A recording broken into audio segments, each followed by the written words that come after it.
తాకట్లో ఉన్న మీ బంగారాన్ని విడిపించి ఆ రోజు ఆన్లైన్ రేటుకి కొంటాం. Sharma gold company. నమస్తే, వెల్కమ్ టు సుమన్ టీవీ. నేను మీ జర్నలిస్ట్ వాలి. ఆంధ్రప్రదేశ్లో మహిళలకు ఉచిత బస్సు ప్రయాణం ఎప్పుడెప్పుడా అని చెప్పి మహిళలందరూ కూడా వెయిట్ చేస్తూ ఉన్నారు. ఆ సమయం రానే వచ్చింది. ముఖ్యమంత్రి చంద్రబాబు నాయుడు గారు చాలా క్లారిటీగా అధికారికంగా ఆ తేదీని కూడా ప్రకటించేశారు. ఆంధ్రప్రదేశ్ గవర్నమెంట్ సూపర్ 6 హామీలని వడివడిగా అమలు చేస్తోంది. ఇప్పటికే పెన్షన్ 1000 రూపాయలు పెంచుతూ 4000 చేసింది. కూటమి ప్రభుత్వం వచ్చిన దగ్గర నుంచి కూడా 4000 పెన్షన్ అనేది అందిస్తున్నారు. ఆ తర్వాత సంవత్సరానికి ఉచితంగా 3 గ్యాస్ సిలిండర్ పథకం కూడా అమలవుతుంది. తర్వాత మరికొన్ని పథకాలకు సంబంధించి ఆంధ్రప్రదేశ్ ప్రభుత్వం కసరత్తు చేస్తోంది. ఇప్పుడు తాజాగా మహిళలకు ఉచిత బస్సు ప్రయాణ తేదీని కూడా అధికారికంగా చంద్రబాబు నాయుడు గారు ప్రకటించారు.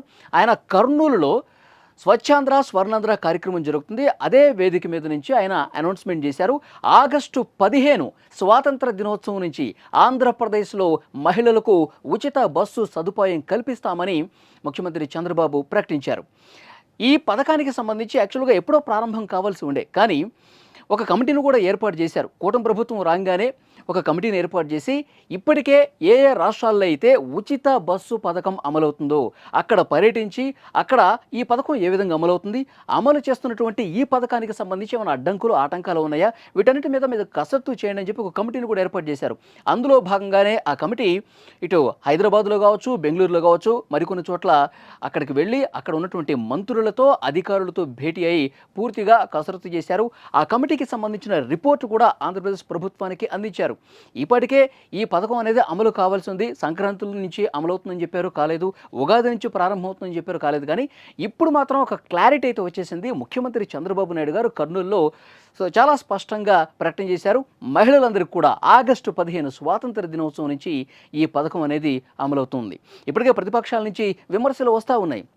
సూపర్ 6 హామీలు ఎప్పుడు అమలవుతాయి, సూపర్ 6 హామీలు అసలు అమలు చేయట్లేదు, అలవి కాని హామీలు కూటమి ప్రభుత్వం ఇచ్చింది అని చెప్పి విమర్శలు చేస్తున్న పరిస్థితి మనం చూసాం. ఇప్పుడు ఒకదాని తర్వాత ఒకటి ఒక్కొక్కటిగా అమలు చేస్తూ వస్తున్నారు. ముఖ్యంగా సూపర్ 6 హామీల్లో ప్రముఖమైనది తల్లికి వందనం. దీనికి కూడా ఒక డేట్ ఫిక్స్ చేశారు. అలాగే అన్నదాత సుఖీభవ, దీనికి సంబంధించి కూడా ఒక డేటు అనుకుంటున్నట్టుగా తెలుస్తుంది. జూన్ 12వ తారీఖు కూటమి ప్రభుత్వం ఏర్పడి సంవత్సరం అవుతుంది. జూన్ 12కి అదే రోజున అన్నదాత సుఖీభవ, అలాగే తల్లికి వందనం, స్కూల్కి వెళ్ళే ప్రతి విద్యార్థికి 15,000 రూపాయలు, ప్రతి రైతుకు కూడా పెట్టుబడి సాయం కింద 20,000 రూపాయలు. ఈ 2 పథకాలు కూడా జూన్ 12న అమలు చేసే దాంట్లో ప్రస్తుతం కసరత్తు జరుగుతుంది. సో ఇవన్నీ కూడా అమలైతే సూపర్ 6 హామీలు 90% అమలైనట్టే అని చెప్పాలి. సో ఇప్పుడు ఉచిత బస్సు ప్రయాణానికి సంబంధించి కూడా క్లారిటీ వచ్చేసింది. స్వాతంత్ర దినోత్సవం ఆగస్టు 15వ తారీఖున అమలు చేసేందుకు రంగం సిద్ధమైపోయింది. ముఖ్యమంత్రి చంద్రబాబు నాయుడు గారు ప్రకటన చేశారు. ఫ్రెండ్స్, ఈ వీడియోకి సంబంధించి ఉచిత బస్సు ప్రయాణ తేదీని అనౌన్స్ చేసినటువంటి నేపథ్యంలో డెఫినెట్గా కామెంట్ రూపంలో తెలియజేయండి. Thank you very much.